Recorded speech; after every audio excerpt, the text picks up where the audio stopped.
El 22 de julio de 2011. En esa fecha, Noruega, un país que casi siempre asociamos con la paz y la tranquilidad, se enfrentó a su día más oscuro desde la Segunda Guerra Mundial. Un doble atentado terrorista sacudió los cimientos del país, pero fue en una pequeña isla donde el horror alcanzó una dimensión casi inimaginable. Hoy vamos a analizar de cerca lo que pasó en Utoya, un suceso que no solo rompió incontables vidas, sino que cambió para siempre a toda una sociedad. Fijaos en estas palabras. Bienvenidos a la isla más bonita de Noruega. Así recibían a los jóvenes en Utoya, pocos días antes de la masacre. Era el campamento de verano de las juventudes del Partido Laborista. Un sitio para hablar de política, sí, pero también para tomar el sol, para hacer amigos, un espacio lleno de esperanza y de futuro. Nadie, absolutamente nadie, podía imaginar que ese pequeño paraíso se iba a convertir en el escenario de una auténtica carnicería. Para entenderlo todo, vamos a seguir un orden. Primero, reviviremos ese día en que se rompió la paz. Después, nos adentraremos en el terror que se vivió en la isla. Intentaremos analizar la mente del asesino y los fallos del sistema que permitieron la masacre. Y por último, exploraremos su oscuro legado y veremos cómo Noruega, como nación, cambió para siempre a raíz de esto.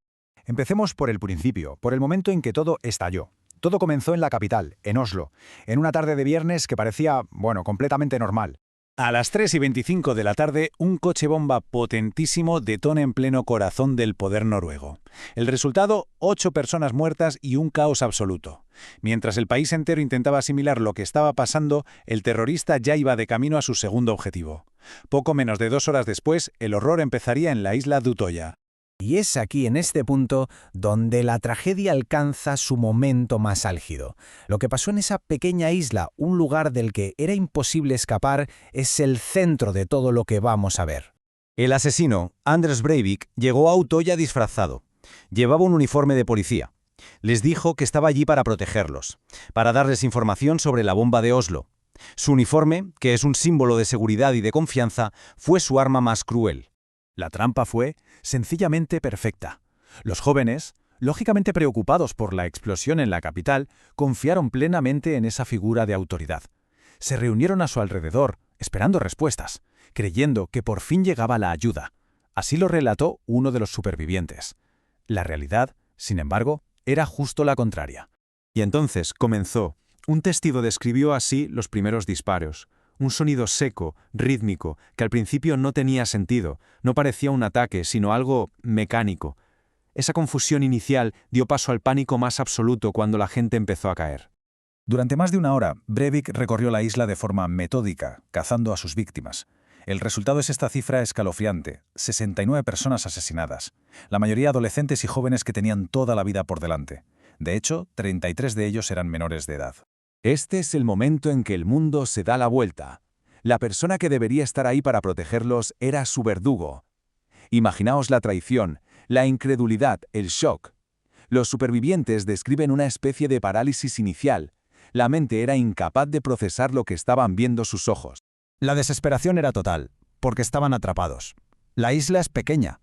La única vía de escape era saltar a las aguas heladas del fiordo, arriesgándose a morir de hipotermia o ahogados mientras el tirador les disparaba desde la orilla. Sencillamente, no había ningún lugar seguro. Pero, ¿quién era el hombre detrás de esta atrocidad? O sea, ¿qué le pudo llevar a cometer una masacre de esta magnitud? Pasemos ahora a analizar su perfil. Breivik no era un completo desconocido, pero tampoco había levantado grandes alarmas. Se había construido una identidad basada en el odio.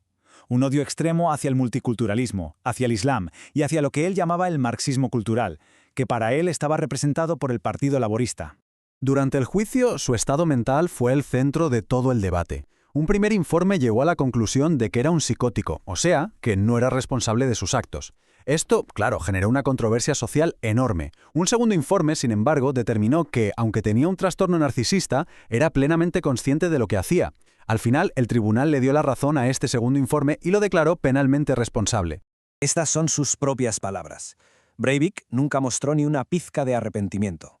Para él, la masacre no fue un crimen, sino el inicio de una guerra, una especie de revolución para despertar a Europa. Una justificación que revela una visión del mundo completamente distorsionada y aterradora. La tragedia no solo expuso la mente de un asesino, también sacó a la luz unas grietas muy profundas en el sistema de seguridad de Noruega. El informe de la comisión independiente que se hizo después fue demoledor. Se destapó una cadena de errores inaceptables. Una llamada clave tras la bomba de Oslo fue simplemente ignorada. La policía tardó casi 1 hora en llegar a la isla. Su lancha se averió por ir sobrecargada.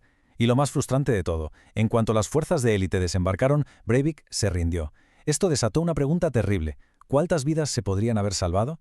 Pero el impacto de Breivik no acabó con su detención, ni mucho menos. Se convirtió en algo mucho más peligroso. Se convirtió en un símbolo.